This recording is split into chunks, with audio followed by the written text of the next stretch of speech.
What is up, awesome tubers? Welcome back. It's your boy David Awesome, and today we have a very interesting topic. I'm going to be talking about 10 of the most unknown serial killers of all time. Please remember to hit that subscribe button and the bell button for all notifications, and I greatly appreciate it. And for anyone that watches this video, thank you for taking the time to watch it. Now let's get down to the list, and these are 10 of the most unknown serial killers of all time. And also, for the record, I am getting this information off askmen.com. And we're starting at number 10, and we're going to count our way down.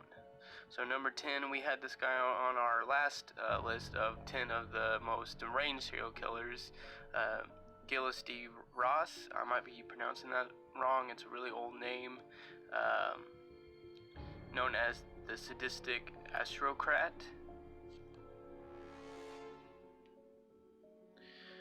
Despite a staggering 80 to 600 body count, the man regarded by many as the prototype of today's serial killer barely cracks the top 10. This is because historical records are unreliable, and Gilles de Ros' murder statistics cannot be proven.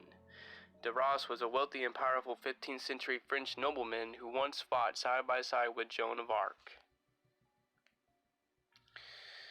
And a very seriously psychotic thing about de Ros, he would sit on the stomach of his dying victim and pleasure himself. And that's a little bit fucked up, buddy. Anyways, let's get down to number 9. And at number 9, we have Karl Panzram. Rage personified, many serial killers often rely on charm to seduce their victims into their clutches, but very few had Panzram's qualities. After being sentenced to death for killing a man in prison, he threatened to kill anyone who tried to have his verdict overturned. In his autobiography, Panzram, A Journal of Murder, he employed a matter-of-fact tone in confessing to 21 murders and the rape of 1,000 boys, adding, "For all these things, I am not the least bit sorry." I bet you're not, buddy, but when you die, you'll probably be a little bit more sorry whenever you wake up around all them flames. Anyways, a seriously psychotic fact about this man. After raping and killing a boy, Panzram claimed his brains were coming out of his ears when I left him. "I am not sorry, my conscience doesn't bother me. I sleep sound and have sweet dreams." That doesn't creep you out and give you nightmares, I don't know what will. And at number 8, awesome tubers, we have the Bender family. The Bloody Benders. Be it ever so humble, the Kansas shack that the Benders called home in 1872 was still a busy, inviting place, open to the public as an inn for weary travelers. Wealthy-looking guests were always seated at the head of their modest dinner table, conveniently placed in front of a hanging canvas. John Bender's beautiful and charming daughter, Kate, was effective bait, and often told the guests their fortunes as her father, sneaking behind the large curtain, prepared to slam a hammer into their heads. Later, the Bloody Benders would strip the body of all valuables and bury the remains in their orchard. The family did this for a long time. They were very efficient. Approximately 1 year before people caught on, however, it was said that the Bender clan got away and never actually faced justice. In fact, the family became almost mythical, and stories of various members popping up all over the U.S. persisted for many years. A seriously psychotic fact about the Bender family: as if a hammer and the skull weren't enough, John Bender slit his victims' throats for good measure. It's a little creepy. I mean, I live in Missouri. That's really close. Okay, awesome tubers. So be on the lookout for the Bender family. Apparently they're still out there, and it's not Bender like Futurama. So be on the lookout for them. They're some crazy nutbags.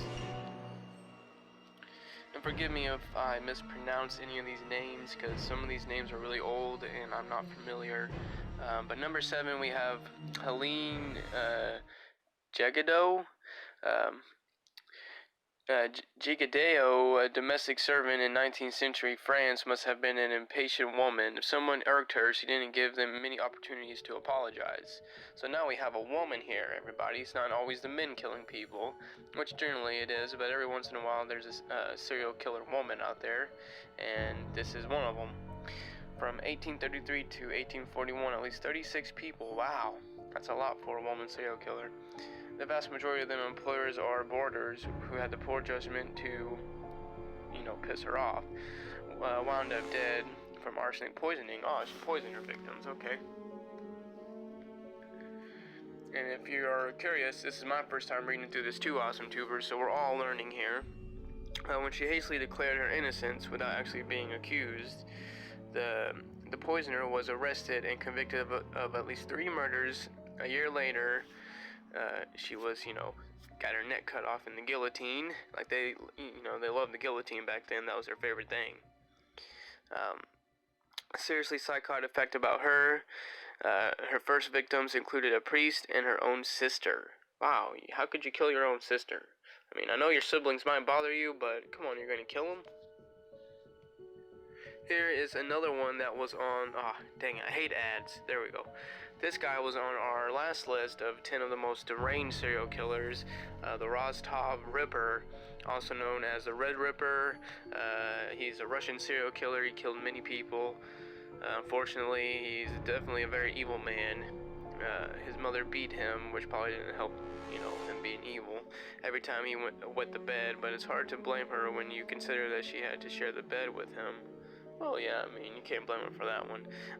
The Rostov Ripper's killing spree began in 1978 with the murder of a 9-year-old girl and continued unabated through 52 more victims across 12 brutal years. The Soviet government did their part by covering up the crimes they considered embarrassing and preventing parents from taking protective measures for their children.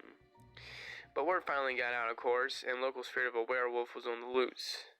Finally caught in 1990, he was sentenced to death for his crimes, and on 1994, the Rostov Ripper's death penalty was fulfilled with a bullet behind his right ear. And a seriously psychotic fact about the Russian Ripper, he was ejected while stabbing his first victim, making him realize just how aroused he was by the prospect of murder, hence the 12-year killing spree. Yeah, he ejaculated, so pretty much he could only get off if he was stabbing somebody, which is pretty disturbing and not a very, very pretty image. If you're finding this interesting so far, if you're new to the channel, please hit that subscribe button. I would greatly appreciate it. We're trying to get to 50 awesome tubers by the end of this month. I would greatly appreciate it. So let's get on to the list. At number 5, we're counting down from 10. At number 5, we have Jerrod John Schaffer. Stupid ad. I'm hitting the X button and it won't go away, of course. The Florida sex beast. By definition, serial killers are loathsome folks, but Jerrod John Schaffer was just downright despicable.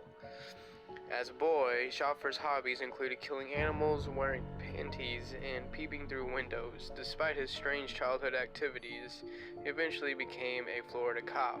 While on patrol, the Florida sex beast used his badge to abduct 2 teenage girls, which goes to tell you, you can't always trust somebody with a badge, by the way. I'm not saying they're all bad, but don't just be trusting authority blindly, okay? Use your minds. He hitchhiked to these girls were hitchhiking. He called the sergeant to say he'd done something foolish, and he was fired and arrested. But while out on bail, he raped and killed 2 other teenage girls. Police put the 2 incidents together, and Schaffner was given 2 life sentences. Search of Schaffner's home, which he shared with his mom, found evidence linking him to the disappearance of at least 8 other girls. Ultimately, authorities believe they could tie him to as much as 30 murders. And a seriously psychotic fact about this person, he committing the ultimate betrayal by using the badge is about as low as you can go. And yes, that is pretty low, and that is, again, that's Jerrod John Schaffer. I also did not know this guy, so that's pretty crazy. Like I said, it just goes to show you can't always trust cops. At number 4, we have Elizabeth Bathory, and I knew about her already, but if you don't know about her, it's definitely worth sticking around and listening to. The Bloody Lady of, I can't pronounce that last word, but a sadistic 16th century countess is still the most infamous serial killer in the history of Hungary, and Sokokia. Inside her own Hungarian castle, Elizabeth Bathory functioned with virtual impunity. She lured peasant girls to work as maids and enticed the daughters of lower nobility with lessons of etiquette, snaring her victims under false pretenses. With the help of a handful of accomplices, Bathory enjoyed starving, freezing, and torturing her victims.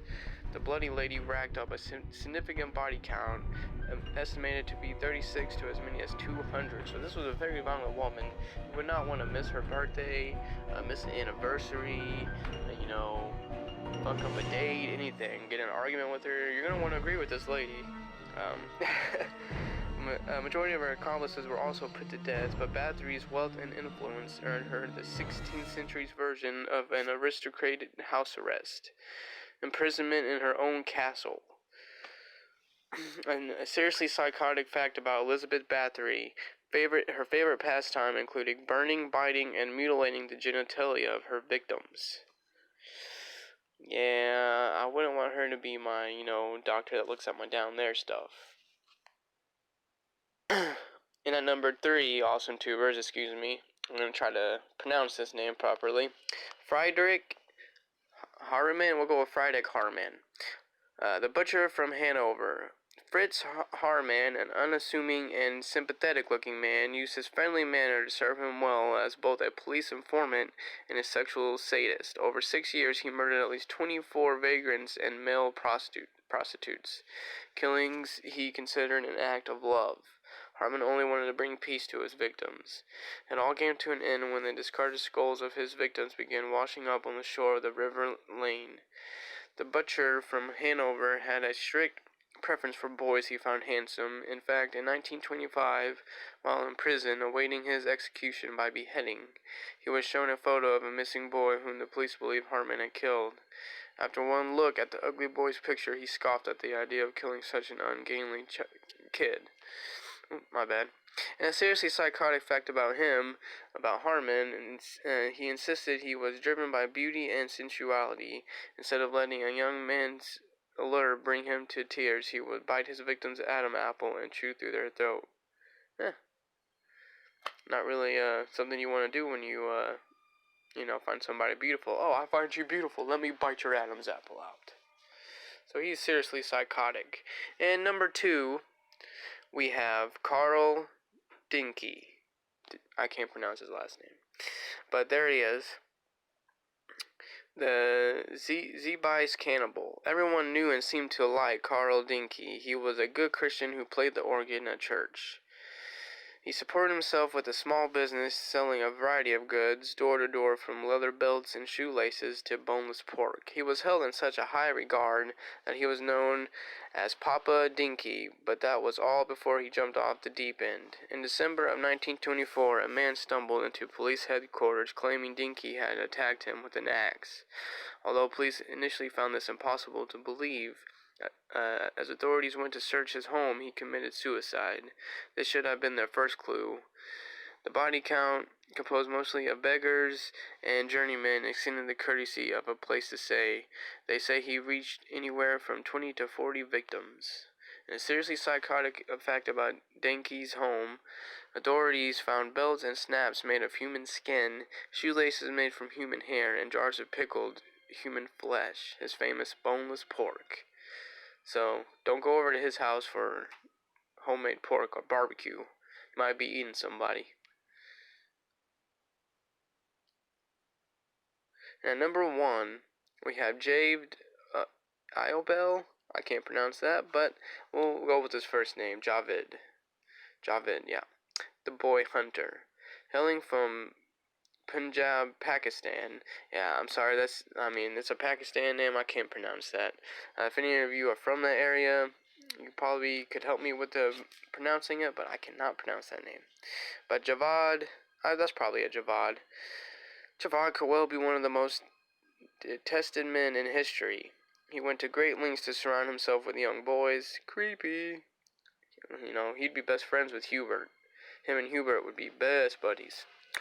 He opened video arcades, schools, aquariums, and gyms. He also married the other sister of one boy to keep him close by. In his eventual confession, the boy hunter claimed to have killed 100 boys in only 5 months, preferring to drug, rape, strangle, then chop them into pieces. He would later then enter the store the bodies in a vat of acid near his house or dump them into the sewer. When the judge sentenced him to death in 2000, it was suggested that he'd be strangled in front of his victims' families, his body chopped to bits, and finally stored in a vat of acid, just as he had done to his victims. Officially, he committed suicide while in prison, but an autopsy suggested he may have been murdered. It was irrelevant to his family, who refused to collect his remains, claiming that he had died to them the day he confessed. And a seriously psychotic fact about the boy hunter was said to have declared in his confession, "I am not ashamed of my actions. I have no regrets. I killed 100 children. It cost me 120 rupees, 2 USD to erase each victim." So he has no regrets. So definitely seriously psychotic. And I hope you have enjoyed this video, awesome tubers, of 10 of the most unknown serial killers. I hope you've heard of some new ones on here. If you're a serial killer buff and you haven't heard of these yet, let me know. There was a few on here that I have not heard of before, like the one we just read, the boy hunter. I've never heard of him. But some very disturbing stuff here. But if it interests you from a psychological standpoint, I'm the same way, so that's why I am interested in things like this.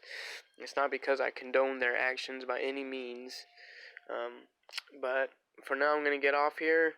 This has been 10 of the most unknown serial killers of all time. And please hit that subscribe button. Anyways, this has been my video. Peace out.